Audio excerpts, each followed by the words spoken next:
Pompéi, le Vésuve, la pizza et la procrastination. Bonjour, je suis Grégory Brodkorn, expert auprès des professionnels de la pizza et je vais partager aujourd'hui avec toi 3 clés à propos de la procrastination et je ne trouvais pas meilleur endroit que celui-ci pour te parler de ça parce qu'on est au cœur d'une arène à Pompéi. Alors tu connais probablement Pompéi, 1er siècle après Jésus-Christ, le Vésuve rentre en éruption, la ville est complètement submergée par les laves et la cendre du volcan.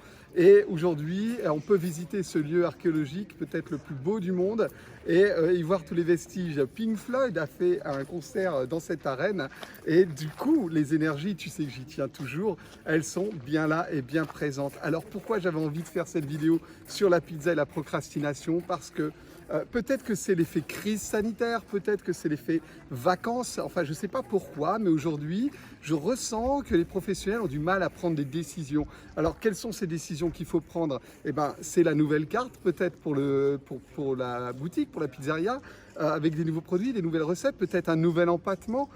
C'est la prise de décision pour créer son entreprise. Certains d'entre vous qui me regardez sont en création d'entreprise et ont du mal comme ça à passer à la vitesse supérieure pour y aller. Peut-être que tu dois acheter du matériel, peut-être que ton four ne te satisfait plus, que tu as un four, comme on dit, de grand-mère, sans faire de mauvais jeu de mots, et tu as envie de passer sur un four napolitain, mais tu hésites, 450 degrés, 500 degrés, ça fait peur. Peut-être que tu as besoin de te former, tu en es conscient, tu veux monter d'un niveau pour proposer un meilleur produit à tes clients, mais tu as du mal à prendre une décision. Enfin bref, je sens qu'aujourd'hui, après les vacances, il y a cet effet post-crise quelque part, un effet qui fait qu'il y a de la clientèle, les gens reviennent pour de la vente à emporter, etc. Mais les professionnels ont du mal à prendre des décisions. Alors je vais te donner 3 clés pour éviter la procrastination. La procrastination, c'est de repousser au lendemain les choses importantes juste parce qu'elles sont chiantes, hein, disons les choses comme elles sont. Alors, la première des clés, c'est la confiance en toi. Je ne sais pas si tu connais bien sûr l'histoire du Petit Prince ou du Petit Poucet, où tu as comme ça un enfant qui vit un scénario un petit peu noir, un petit peu macabre, et puis finalement s'en sort en devenant un presque homme et en étant valeureux, par exemple en menant des combats, et finalement trouve une issue positive à son histoire. Alors, on a tous en nous ce petit poucet, c'est ce qu'on appelle l'enfant intérieur. Je te laisse googliser cette histoire-là, mais on a tous en nous cet enfant intérieur qu'on finit par négliger, qu'on finit par masquer un peu, tu vois, comme avec les fameux masques. On le bâillonne, on l'empêche de parler, on l'empêche de s'exprimer, et ça finit par avoir une incidence sur la confiance en toi. Alors, la première des clés que je vais te donner pour arrêter de procrastiner, c'est de reprendre confiance en toi. Tu as en toi une partie du cerveau qui est incapable de prendre des décisions. Et l'autre partie du cerveau qui va, elle, prendre tout le temps des décisions. Mais ces décisions sont souvent soit liées aux habitudes, soit liées à des choses qui sont complètement futiles, comme par exemple acheter une super voiture ou alors investir dans une superbe paire de lunettes ou je ne sais quoi, acheter une montre à 5000 €. Ça, c'est la partie frontale, quelque part, du cerveau qui est très très importante et qui permet de prendre ces décisions.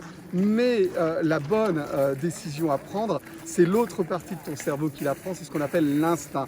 Donc, regagner confiance en toi, c'est redonner la parole à l'enfant intérieur, donc à ton instinct profond. Et ça, il faut absolument travailler là-dessus. Donc ça, c'est la première des clés, reprendre confiance en toi. La deuxième des clés, tu vas planifier, tu vas évaluer. Il faut savoir où tu vas, quel est ton projet final et quelles sont les étapes pour y accéder. Et ça, tu dois vraiment mettre ça à l'agenda, tu dois certainement le lister et tu dois planifier, c'est-à-dire évaluer le nombre de durée, hein, la durée que va prendre finalement ce parcours, ce chemin vers ton objectif. Planifier. Et la troisième des clés, ça va être d'évaluer les conséquences. Tu sais que tu dois aller par là. Tu sens que ton instinct t'y pousse. Maintenant, il va falloir que tu réfléchisses à ce qui va se passer ensuite. Tu dois te projeter, tu dois visualiser la suite. Qu'est-ce qui se passera si tu décides d'acheter ce four? Qu'est-ce qui se passera si tu décides de faire cette formation? Qu'est-ce qui se passera si tu décides enfin de verser l'acompte pour accéder à ton local commercial et pouvoir démarrer ton activité? Qu'est-ce qui va se passer? Tu te visualises. Une fois que tu as pris le temps de faire ces 3 étapes, hein, ces 3 clés, alors tu es comme le guerrier, comme le gladiateur dans cette arène. Tu n'as pas le choix, les portes s'ouvrent et tu n'as pas de plan B, tu dois y aller.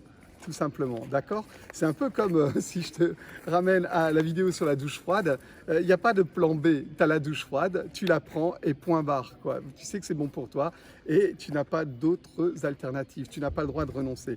J'espère que cette vidéo te sera utile, j'espère que grâce à cette vidéo, tu vas pouvoir creuser un petit peu ces 3 points que sont la confiance en toi, la planification et la visualisation des conséquences. Pense à toutes les belles choses, surtout des belles énergies qui vont arriver une fois que tu auras pris ta décision. Moi, je te fais des bécos, je te laisse mettre un pouce en l'air pour m'encourager, je te laisse commenter si tu as des questions, et puis prends soin de toi, parce que c'est vraiment ce qui est le plus important. Ciao.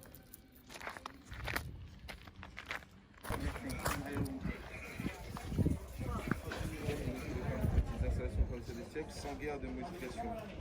Les mêmes choses actuelles, par exemple, d'abord investir avec